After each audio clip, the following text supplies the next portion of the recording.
Allez, on va démarrer. Alors déjà, merci à toutes celles qui m'ont motivée, qui m'ont dit, allez, il faut un petit cours, un petit cours. Je me dis, c'est vrai, on n'a pas le droit de rester à la veille de Tisha B'Av comme ça, les mains croisées. En général, c'est ce qu'on fait. On met les bras croisés et on dit, on attend que ça passe. Non, on ne va pas attendre que ça passe. On va essayer de tout faire pour ne pas pleurer une perte sans être capable de construire cette perte. C'est l'objectif de ce cours. Être capable d'être dans la reconstruction. Ma fille m'a demandé, est-ce que ça va être un cours triste? Je lui ai dit, en vrai, par rapport à tous les cours de l'année, oui. Mais non. Il est hors de question que ce soit un cours triste. Parce que ça doit être un cours duquel on sort avec une volonté, une capacité, la sensation qu'on est capable de reconstruire. Qu'on est capable de répondre à cette destruction par une construction. Parce que juste être là, à se lamenter sur la destruction, ça n'a aucun sens. Pourquoi on va jeûner demain soir? Pourquoi on jeûne à Tisha B'Av? Pourquoi pendant 9 jours on a la boule au fond de la gorge et non pas les soldes, et non pas de courses, et non pas de plaisir, et non pas de musique, et non pas de mariage, et tout ce qui peut des fois de temps en temps, surtout quand il fait chaud, quand il fait beau, quand c'est l'été, la mer, la piscine, rien. Wallo, tu attends après le 9 avril. Après tu pourras libérer tout ça. Pourquoi? Pourquoi chaque année? Et ça tombera toujours pendant les vacances, je vous le dis. Ce ne sera jamais un autre moment. Pourquoi chaque année, il faut absolument qu'on apprenne à vivre Tisha B'Av? Pourquoi il faut qu'on se remémore un événement qui a eu lieu il y a, cette année, demain soir on dira, 1948 ans. C'est vieux. Presque 2000 ans qu'on a détruit notre temple. Tu veux que je pleure? J'ai plein de raisons de pleurer. Mais pour des choses concrètes, immédiates, que j'ai vécues, que Dieu préserve des maladies, des décès, des tragédies. Le temple, il y a 1948 ans. Comment est-ce que je m'accroche à cette réalité? Comment est-ce que je réussis à ressentir ce que c'est que le manque d'une chose que je n'ai pas connue en réalité? C'est ça qu'on va, pour commencer, essayer de comprendre. Qu'est-ce qui a été détruit? Un endroit qui s'appelle Beit Hamikdash. Dans le mot Beit Hamikdash, le temple, il y a le mot Beit. Il y a une maison. C'est étonnant, on aurait pu l'appeler Mishkan. Mishkan, c'est l'endroit de la Shrina. On va beaucoup parler de la Shrina. L'endroit de la présence divine. Non, ça s'appelle Beit. Pourquoi? Pour que tu saches que c'est un endroit dans lequel, quand on y allait, on sentait une proximité immense, immense, immense, immense. Une proximité avec Hachem. On avait cette chance incroyable de pouvoir rentrer dans le Beit Hamikdash, de faire une tfila de tout notre cœur, d'apporter un korban, de voir l'autel, le misbéach, et au-dessus du misbéach, la fumée, nous raconte le Midrash, prenait une forme. Si ta tfila était entendue, elle prenait la forme d'un arié, d'un lion. C'est-à-dire que tu savais que tu avais envoyé un SMS à Hachem et qu'il t'envoyait un SMS en retour. Direct, pas WhatsApp, SMS, privé, perso, MP. Tu voulais quoi? Ok. Dans un an, patiente un an, je te l'envoie ton khatan. T'avais ta réponse pendant un an. Ok, cool, tu vas aller. C'est bon, tant que je sais, tant que j'ai ma réponse, c'est bon. Il n'y a plus de réponse. Il n'y a plus. Il n'y a plus de lien. Il n'y a plus en vrai de baït. Il n'y a plus de proximité. On ne sait plus être proche. Qu'est-ce qu'on a perdu avec le khurban de la destruction? La sensation de proximité. La capacité de créer un lien de proximité de la même façon qu'Hachem nous a créés, avec une possibilité de proximité avec lui, d'envoi et de retour, qui n'existe plus. Il nous a créés avec une capacité de proximité avec notre entourage. Nous sommes des êtres capables, et c'est nécessaire pour être en bonne santé, de créer des liens très forts. Le lien le plus fort qui existe, masculin-féminin. C'est le lien le plus fertile qui existe. C'est le lien de la vie. Et puis il y a plein d'autres liens exceptionnels. Parents-enfants, dans la fratrie, les amis, les proches. On va parler de tout ça. Tous ces liens, ce sont des liens qu'on trouve où? Dans un endroit qui s'appelle Baït. Quelqu'un que tu connais à peine, tu ne le fais pas monter dans ta maison. Un collègue, une connaissance, tu ne vas pas lui dire non. une jeune fille qui va faire rentrer son ami à la maison, c'est déjà très, très avancé, très engageant. Je te fais monter chez moi, je te fais rentrer à la maison. La maison, c'est le lieu par excellence de la proximité. C'est le lieu où on va être en lien. C'est le lieu où on va aussi pouvoir se rapprocher plus. Les conditions sont là pour qu'on puisse créer de la proximité. Alors, c'est ça. Quand il y a eu un khurban, quand il y a eu une destruction, qu'est-ce qu'on a perdu? On a perdu cette capacité à créer des liens vrais, authentiques. De la même façon qu'on a perdu la capacité à créer un lien vrai et authentique avec Akadosh Baruch Hu, et qu'on a l'impression des fois de prier, de pleurer, d'essayer de tenter des choses, et où est sa réponse? Eh bien, de la même façon, on vit aujourd'hui des liens qui ne sont pas des vrais liens. Il existe des liens circonstanciels. Il existe des liens opportunistes. Combien de liens dans notre vie on vit, on a la chance de vivre et on sent qu'on est vrai. Être vrai, c'est un lien dans lequel on investit notre neshama, notre intériorité. On sent que cette personne, coûte que coûte, quoi qu'il arrive, on sera toujours main dans la main. Tous ces liens se sont un petit peu abîmés dans tous les niveaux de la famille du baït. Par exemple, le premier élément, évidemment, dans le couple. Dans le couple, il existe, combien de fois j'entends des couples qui viennent et qui racontent des vies de couple en mode colocation. Il est là, elle est là, on s'est habitué à l'un, on s'est habitué à l'autre, on continue. Qu'est-ce que tu veux que je fasse? De toute façon, c'est comme ça, il n'y a rien à faire, ça ne sert à rien de lutter, on continue comme ça, c'est bien pour les enfants, on cause up. Il n'y a pas de feu, il n'y a pas de hèche, il n'y a rien à un moment qui... Non, on continue. On continue. Pas plus tard que la semaine dernière, une femme est venue me voir en me disant « Ça faisait 2 ans que j'attendais mon guette, j'ai enfin eu mon guette. Et maintenant, tout d'un coup, je suis en train de me dire « Qu'est-ce que j'ai fait ?» Et pourquoi le guette?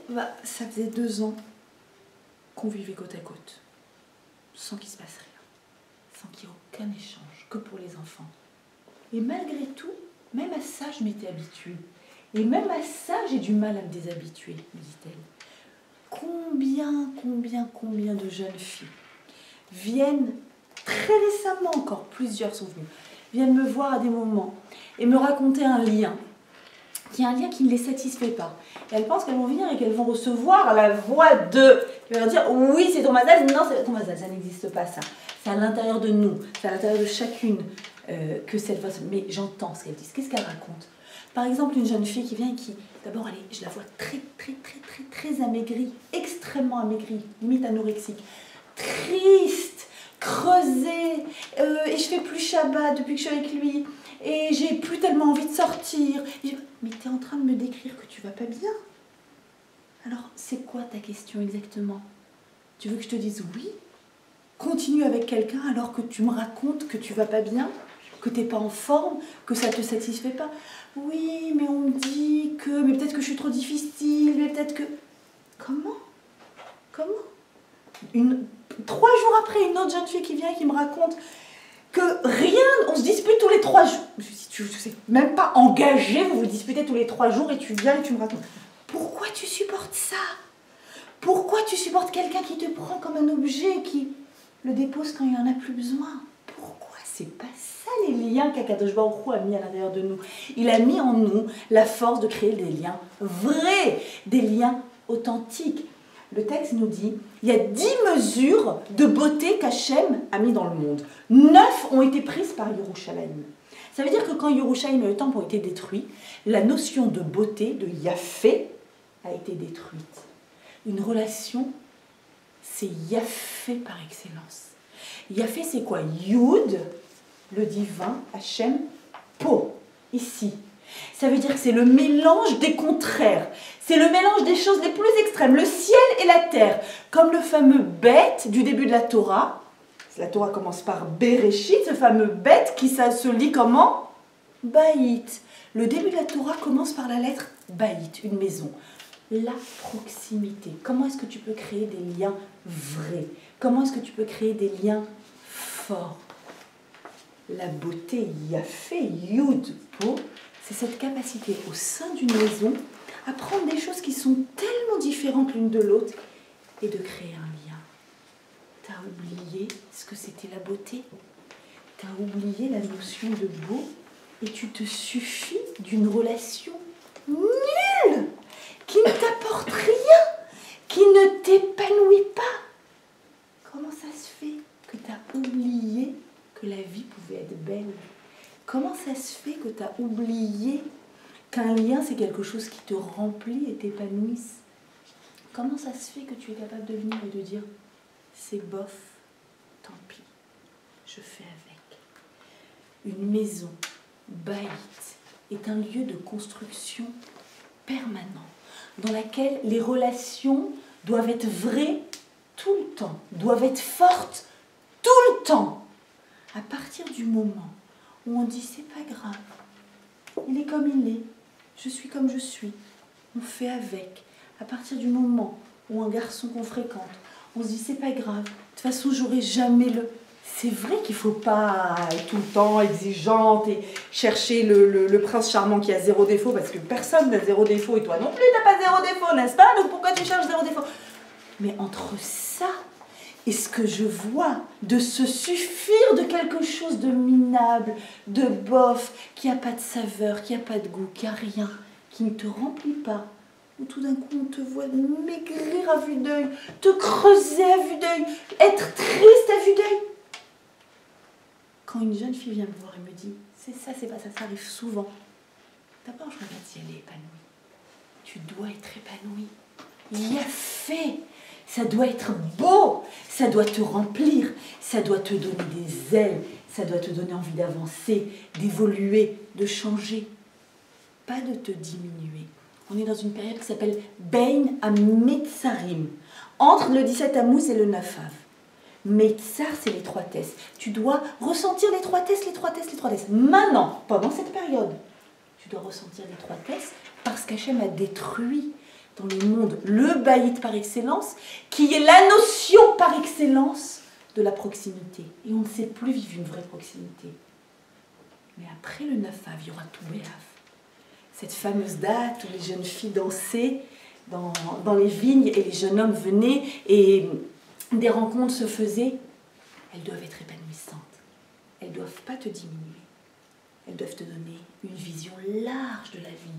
Elles doivent t'aider à imaginer, à rêver du haut carrosse, à rêver à la robe blanche, à rêver que tout... Alors, tout ne se passe pas de façon rose. Mais au moins que cette relation te remplisse et t'aide à rêver. Si elle t'empêche de rêver, c'est la perte du Khourbane. C'est la perte de la capacité à créer un lien qui est vrai et qui est fort.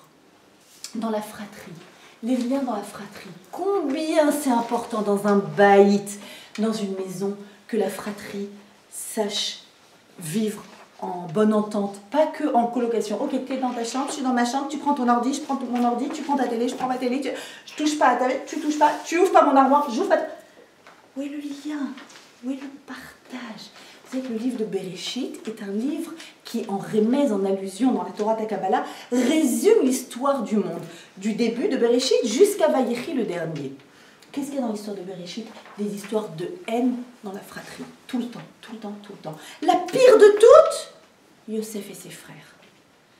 Quand Yosef est vendu par ses frères, c'est le début de la scission dans le peuple juif.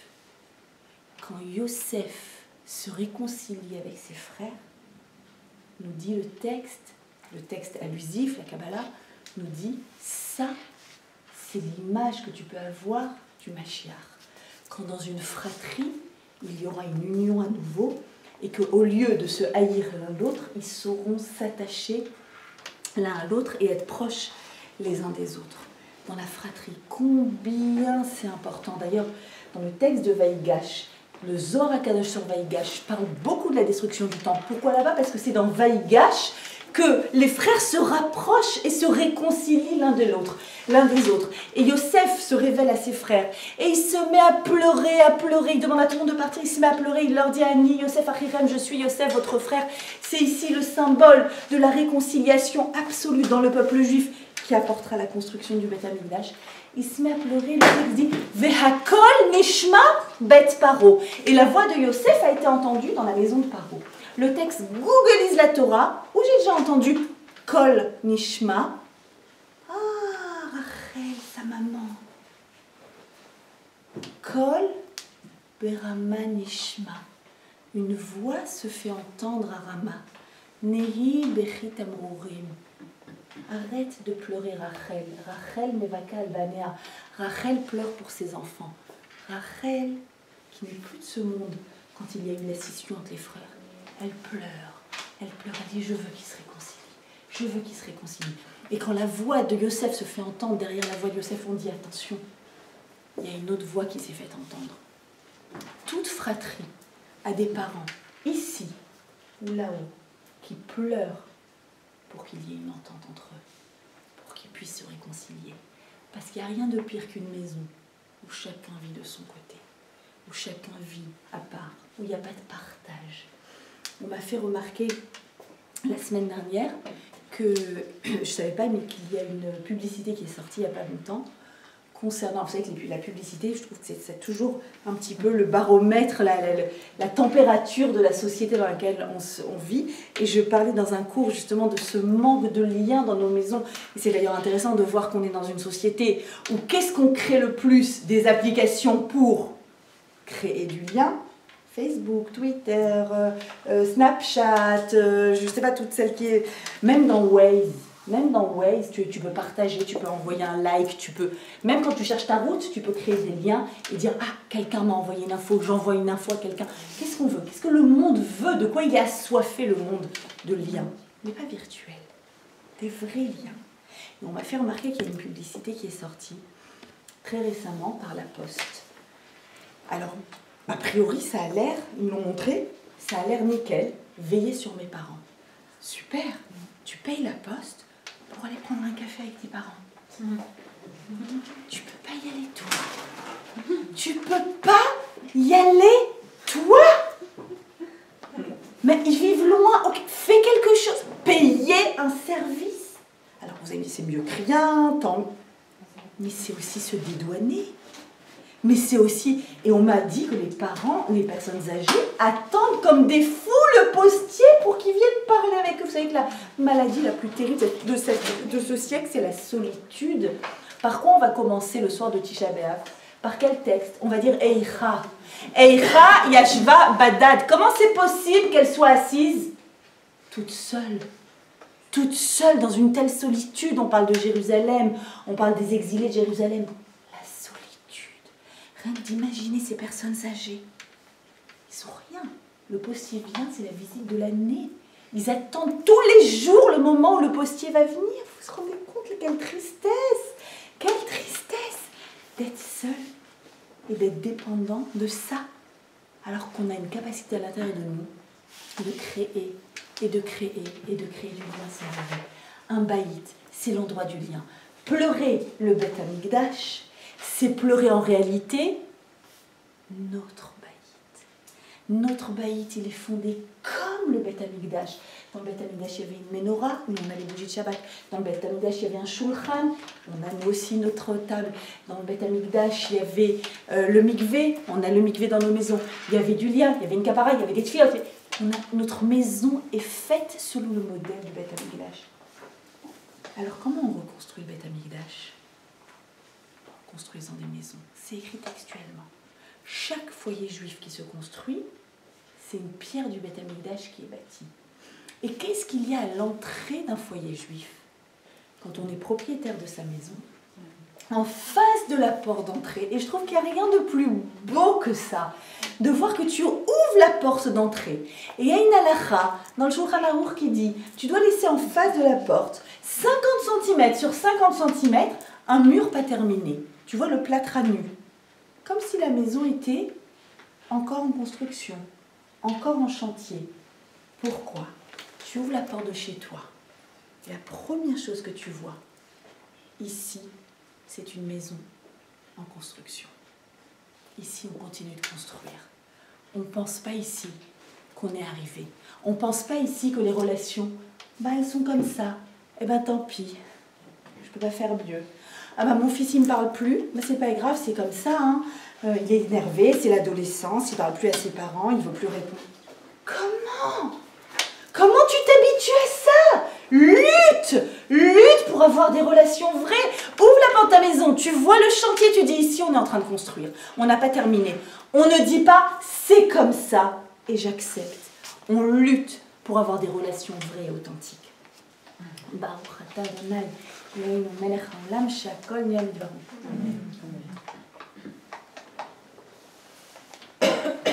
Ce cours est dédié pour la refoua shlema de Michael Ben Esther, qu'on entende vite des bonnes nouvelles, et de Chaim Amram Ben Rachel.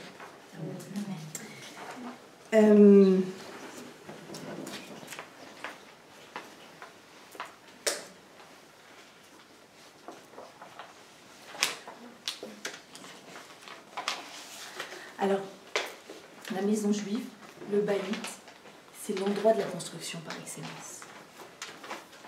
Reconstruire le Beth Amikdash, ce n'est possible que si on prend conscience pendant ces 9 jours-là de ce qui nous manque. Pour toute l'année, on est dans une ambiance de coaching. Allez, c'est pas grave, on dépasse les difficultés, on avance quand même, on réussit, on lutte. Et tout d'un coup, là, pendant 9 jours, qu'est-ce qu'on doit faire? Quelle est la misère de ces 9 jours? Se concentrer sur tout ce qui ne va pas. Sur le fait que ici, c'est une maison en construction. Vous voyez, on n'a pas fini de construire. Ici, on lutte pour faire mieux. On lutte pour avoir des liens plus vrais. Mais attends, mais c'est hyper angoissant. Si tu ne regardes pas, si tu ne te concentres pas sur les imperfections, sur ce qui ne va pas et qui pourrait aller mieux, sur tous les efforts que tu peux faire pour avoir des constructions qui sont plus vraies, plus authentiques. Si tu ne regardes pas ça, alors comment est-ce que tu pourras, le lendemain de Tisha B'Av ou le jour même de Tisha B'Av, reconstruire? Ce n'est que en se concentrant et en prenant conscience. Le pire, c'est oublier. Le pire, c'est se dire, ça ne peut pas être autrement. C'est pour ça qu'on a tellement besoin de Tisha B'Av dans notre vie. On a besoin de ce moment-là de réflexion pour savoir qu'on peut encore construire. C'est pas une lamentation sur le passé et c'est tout. C'est un tremplin de construction. Parce que si je suis conscient de ce qui manque, alors c'est un tremplin et je vais pouvoir réparer et je vais pouvoir reconstruire. Et l'endroit par excellence pour ça, c'est le baït. Dans une maison juive, qu'est-ce qu'il y a? On dit qu'il y a la shrina. C'est quoi la shrina? Comment savoir ce que c'est que la shrina? Shrina, ça vient du mot shachel. Shachel, c'est quoi? Un voisin. C'est quelqu'un qui est à côté de toi, qui est tout proche de toi. La shrina, pour comprendre ce que c'est, on veut dire c'est une partie d'Hachem. Hachem, on ne peut pas le comprendre, c'est trop complexe. Akadosh Baruch Hu, une fois que le temple a été détruit, hop, on dit, le texte nous dit il est remonté dans les cieux. Mais qu'est-ce qui n'est pas remonté avec lui dans les cieux? La shrina. Qu'est-ce que ça veut dire? La shrina, c'est cette partie d'Hachem qu'on peut magnétiser, qu'on peut attraper, avec laquelle on peut se lier. La shrina, c'est toujours ce que j'explique aux jeunes filles qui me posent la question. Mais finalement, on est ensemble, on est bien, on s'est installés ensemble, on vit ensemble depuis 3 ans. Pourquoi on va se marier? Ça change quoi la choupa? Et si juste on se paxait? Et si juste on allait à la mairie? Et si juste on faisait rien et qu'on s'engage ensemble et que... C'est une vraie question. Qu'est-ce que ça change la choupa? Pourquoi il existe une choupa? J'explique toujours. Ce qui se passe dans une choupa juive, le dénuptial, c'est quoi? C'est un tissu au-dessus de nos têtes et ouvert de partout. On arrive vers la choupa, on est 2, un homme et une femme. Et sous la choupa, on demande à la shrina, le dénuptial, de venir et de nous accompagner à la sortie de la choupa, jusque dans notre maison. La shrina, c'est cette chose qui vient se coller à nous quand on est passé sous la choupa. On rentre à 2, on sort à 3. Déjà, oui. On sort et on est 3. On sort avec la shrina. Rav Pinkus disait à chacun de ses enfants, Rav Pinkus Zatzal, avant de se marier, il leur disait, n'oubliez pas, vous n'oubliez pas après la choupa, vous avez la shrina avec vous. Alors au moment où vous allez rentrer pour la première fois dans votre maison, n'oubliez pas de dire à la shrina, tu es la bienvenue, c'est ta maison. C'est ta maison ici. La Shrina, c'est ce qui est écrit dans le fameux Zohar de Vaïgash. Je dis Vaïgash, c'est quand la fratrie se retrouve. Et donc c'est là-bas que le Zohar a décidé de nous dire, oui, quand le temple a été détruit, du fait des fautes commises, et qu'Israël a été exilé de sa terre, Hachem s'est retiré dans les hauteurs et a retiré sa protection d'Israël. Et il n'a pas regretté le temple et le peuple exilé. Mais il est redescendu voir son temple. Il a vu qu'il avait brûlé. Et là, il a dit, mais c'est pas possible. Où est-elle? De qui il parle? La Shrina. La Shrina qui est tout le temps dans le temple. Où est-elle? Et les anges lui ont répondu, mais elle est partie. Où elle est partie? Elle n'est pas remontée dans le ciel? Non. Elle s'est exilée avec ses enfants. Elle est partie là où les bénis d'Israël sont partis. Elle est partie avec eux. Elle a dit, moi je reste avec eux. Moi j'irai dans leur maison. Et à chaque fois qu'ils construiront un baït, je serai présent. Et chaque baït qui se construit, chaque lien qu'on réussit à faire qui est un lien authentique, c'est encore un peu plus de Shrina dans le monde. C'est comme si on venait, qu'on attrapait, qu'on magnétisait la présence de Dieu et qu'on la met ici, chez nous, dans nos maisons. N'allez pas la chercher à la synagogue, n'allez pas la chercher dans la maison. La Shrina, c'est là qu'elle est. Les éléments fondamentaux de construction d'une maison, on les apprend par quoi? Aussi par les histoires du Khorban, les histoires de la destruction. Pourquoi? On nous raconte 3 histoires sur la destruction du temple, sur la destruction des grandes villes d'Israël à l'époque de l'exil. Et de ces histoires, dans le Midrash, on peut comprendre finalement quels sont les éléments fondamentaux qui doivent exister pour ramener la Shrina, pour être dans la construction. Histoire numéro 1, on nous raconte sur une grande ville en Israël qui s'appelle Har HaMelech. Qu'est-ce qui se passait à Har HaMelech, une ville très peuplée? Ils avaient une habitude comme ça, qu'à chaque fois qu'une fille naissait, ils plantaient un arbre, un acacia, Etz Shita, un acacia, ils le plantaient pour cette fille. À chaque fois qu'un petit garçon naissait, ils plantaient un Etz Erez, c'est-à-dire un cèdre. Donc il y avait plein d'arbres qui étaient plantés. Et quand la fille qui avait grandi se mariait avec le garçon qui avait grandi, apparemment ils n'étaient pas connus par Facebook, ils se connaissaient dans Har HaMelech.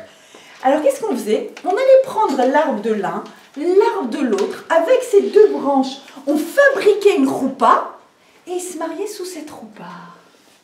Un jour, les Romains arrivent. Un Romain arrive et il dit, ah, il voit une roupa fabriquée avec ces fameuses branches, et il dit, ah, j'ai besoin de ça pour me fabriquer quelque chose chez moi dans ma maison. Hop, il déracine, il enlève l'arbre de la roupa et il le prend. Et là, les habitants s'énervent, etc. Il y a une bataille qui s'ensuit. Et c'est le début du Khorban dans cette ville.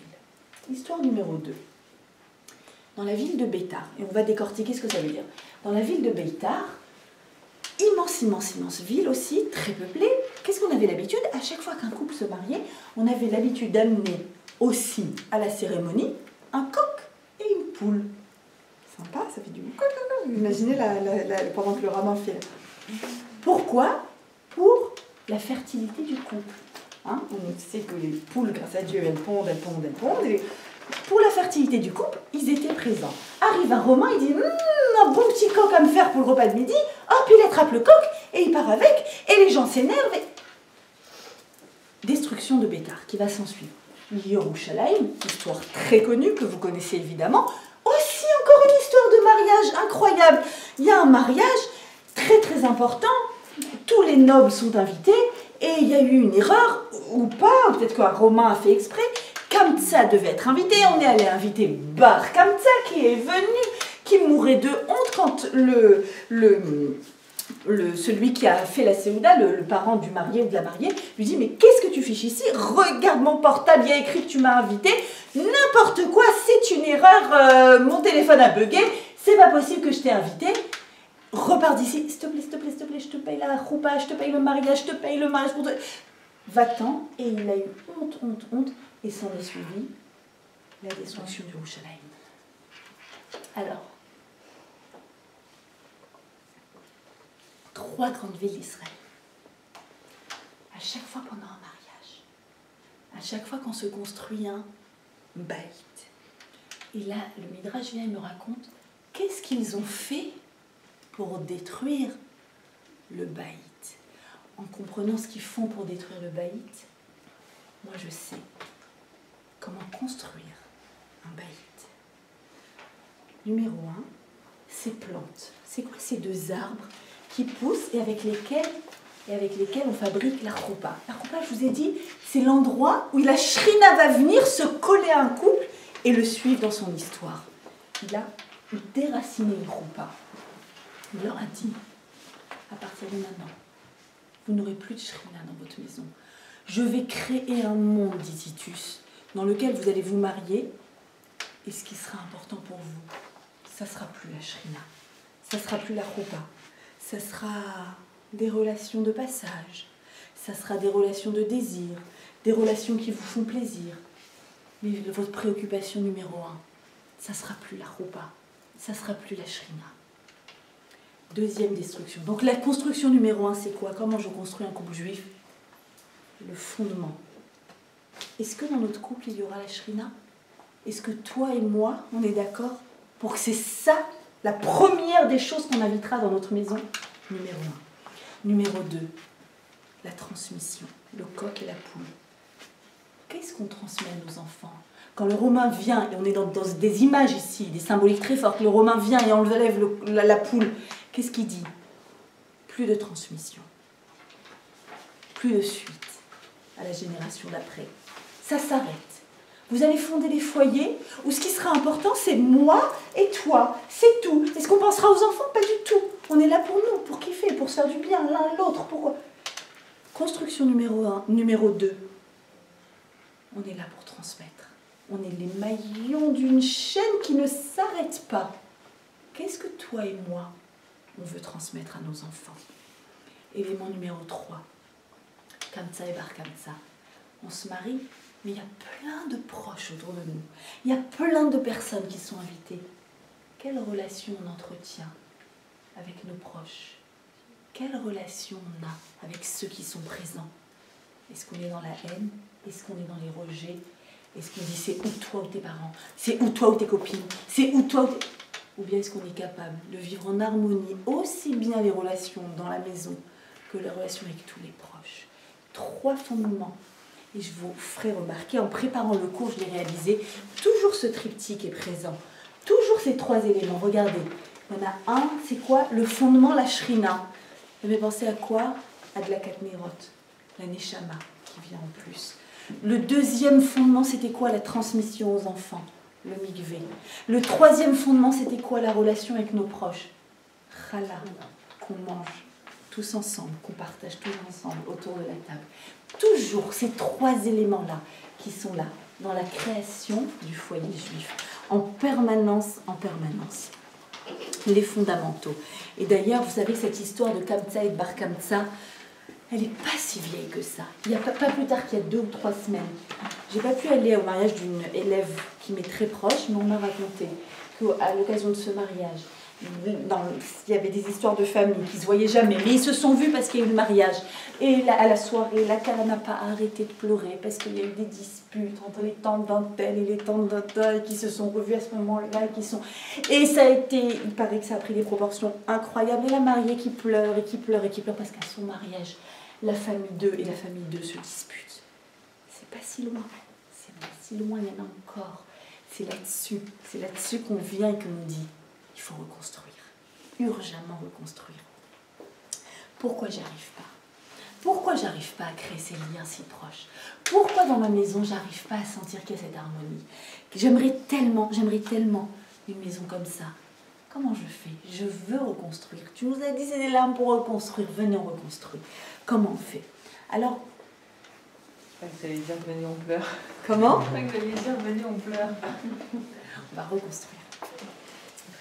Le Talmud, la Gemara, dans Gittin 56, nous dit la chose suivante. Il nous raconte comment s'est passé le Khurban, la destruction. Titus a transpercé, donc il est arrivé dans le Beth Amikdash, ils ont détruit, ils ont saccagé, etc.